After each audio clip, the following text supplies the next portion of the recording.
বেশি বেশি ধান কাটমু আর বিয়া করমু, সংসার করমু আর ভাত খামু। জীবন সুন্দর রে। হই হই। হাল্ক ওই হাল্ক, সর্বনাশ হয়ে গেছে বাবারে। কই তুই? বিশাল বড় সর্বনাশ হয়ে গেছে বাবা। জলদি ঘরে আয়, তোর বাপেরে বাঁচা বাপ। জলদি আয় হাল্ক, জলদি বাসায় আয়। তোর বাবার কি জানি হইছে, আমার ডর করতেছে। হায় হায়, কি বলো মার? আব্বার কি হইছে? জলদি চলো। আল্লাহ গো। আব্বা তোমার কি হইছে?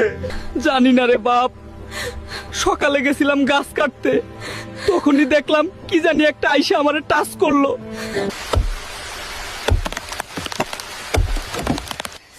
কি জানি আইসা আমারে টাচ করলো, পিছে ফিরা দেখি কিছুই নাই। তখনই আমার পুরা শরীর অবশ হইতে শুরু করলো, পা শক্ত হয়ে যাইতেছিল। আমি খুব কষ্টে নিজের জান বাঁচায়া বাসায় আসছি, কিন্তু এখন দেখি আমার পুরা শরীর পাথর হয়ে গেছে। আমাকে বাঁচা বাবা, আমার অনেক ডর করতেছে। তুমি ভয় পাইও না আব্বা, তোমার ছেলে থাকতে আল্লাহর রহমতে তোমার কিছুই হইব না। আমি আইতাছি এখনই, তুমি নিশ্চিন্তে থাকো আব্বা। ওই কবিরাজ, আমার বাপেরে পাথরের ডাইনি পাথর বানাই দিছে। জলদি বল, ওরে কিভাবে হারাবো, কিভাবে আমার বাপেরে বাঁচাবো? ওরে হারানো এত সোজা না। তোর বাপেরে বাঁচাইতে হইলে ওই ডাইনির স্বর্ণের পাথরের পানি দিয়ে গোসল করাইতে হবে।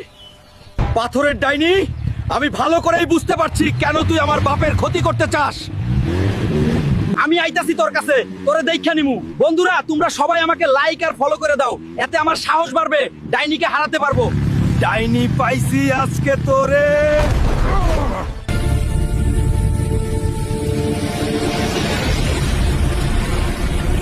তোর এত বড় সাহস, আমার জঙ্গলে আমাকে হামলা! পাথর মানব, শেষ করে দাও ওকে। গাইস, এরা আমাকে শেষ করতে আসছে। প্লিজ এখনই আমাকে লাইক আর সাবস্ক্রাইব করে দাও, এতে আমি শক্তি পাবো আর পরের পর্বে এদেরকে হারাতে পারবো। Please guys, please.